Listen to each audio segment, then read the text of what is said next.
sit here. Hopefully out of shot. So, when you started this place back in 1969, I believe, what made you believe that Sydney-siders would take to putt-putt golf in the way that they did over the next 48 years? Because I've built 32 courses in South Africa, Rhodesia, and Southwest Africa, and knew what happened. First time I ever saw putt-putt, I was a Chrysler executive with automobiles, and I was driving down a street in Detroit, and I saw this brilliantly lit piece of ground, and it was full of people. So I had my family with me, my wife and 4 children, and I wound my way down to this piece of ground to see what it was, and it was full of people playing. So I walked up to the clubhouse and said, "Excuse me, what is this?" I said, "What do you mean, what is it? What are all these people doing here?" He said, "They're playing putt-putt." And I said, "Well," he said to me, "What's putt-putt to me?" And he said, "Well, have you never seen a course? Where do you live?" I said, "In Cape Town, South Africa." So he gave us all a pass. He said, "Well, try it." And we went out and played, and we had a thorough good time. And then for the next week, I was in town about a week, and I went down every day and counted the number of people that were playing. And I said, "Hell, this is a good business." So I went back to South Africa, Cape Town, and opened my first course there in 1965, a little 18-hole course. And you couldn't get on it. There was a queue around the whole block till 3 o'clock in the morning. Finally, the council had to shut me down at 1 o'clock. And that little course, in those days, I was charging 30 cents a round. I was doing $5,000 a week at 30 cents a round on an 18-hole course. So I knew that people in South Africa were deprived of entertainment, which they were, and went ahead and built 32 courses for the next 4 years. And then got in trouble with the government because I was so successful that they felt I was interfering with you may not allow or permit a game to be played on the day of the Sabbath.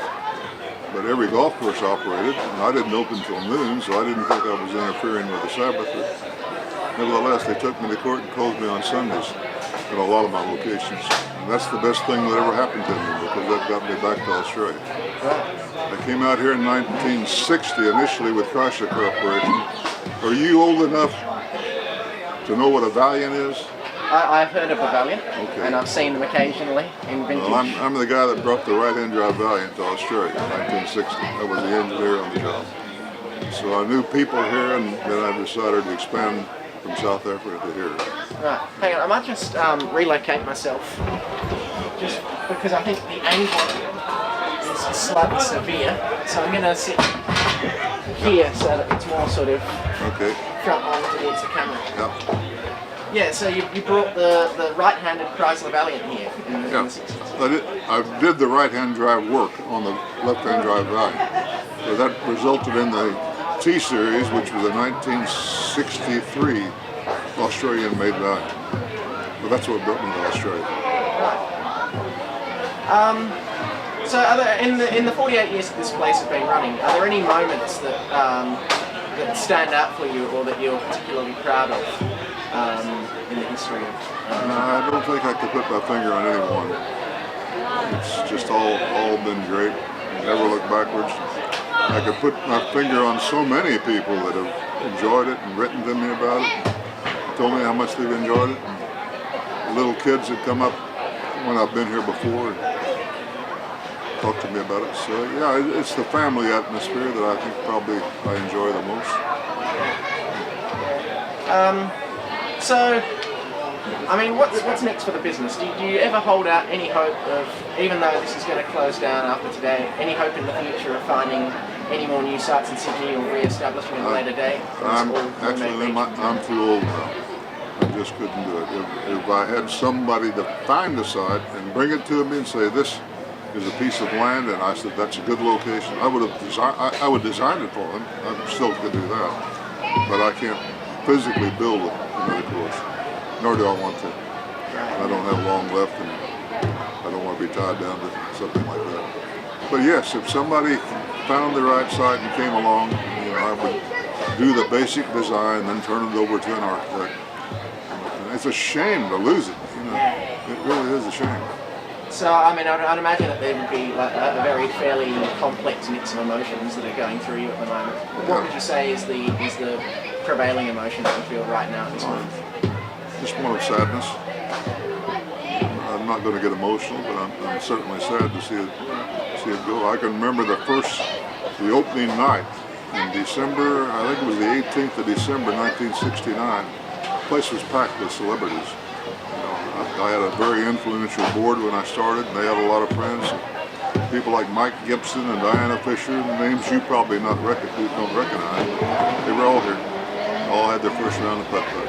Yeah. So to answer your question, I didn't have any doubt about it working. I knew it was going to work, and it did. And so it has, yeah. There's been I've built 29 courses in Australia, incidentally, 2 in New Zealand, and one in America. Plus all the ones I built in South Africa and Rhodesia. I built in 6 different countries.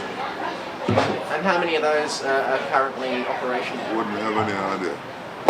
I've lost track of all of them except the 2 that I own, which is this one in Mermaid Beach. I know there's still one in Mildura, I know there's still one out in Fremantle, but I quit franchising years ago. It was just too much trouble. Yeah. I was making more money out of 2 courses than I was out of franchising. Finishing maybe on a more abstract question, what impact do you think the loss of long-time community institutions like Ermington Putt-Putt in favour of things like further high-rise development, what impact do you think that will have on Sydney as a community in the coming years? I think it's a damn shame, and I think it'll have a big impact. Just talk to people. Where else can you go in this area, for example, to have a family outing at a reasonable price? That's well run, well maintained, and it's not dangerous. We've never had any robbery here in 47 years. We've never had any vandalism here in 47 years. So it's a wonderful place for families to come. And where else? Do you live in this area? Yeah, that's just up the hill. Okay, where else can you go? It beats me. Okay, you answer your own question. There's nowhere like this, certainly. All right. Well, thank you very much for agreeing to do this interview. It's a pleasure. A fairly hard day for me. And if the developers of this site would come along to me, I hope they won't probably see your article, but if they did, and they said, look, we'll incorporate you on Victoria Road, up the road a little place, we'd love to keep you, I'd do it. You hold out much hope of that happening? No. Land is worth too much. All right, then. Well, thank you very much for agreeing to do this. It's a pleasure. Interview. And I hope that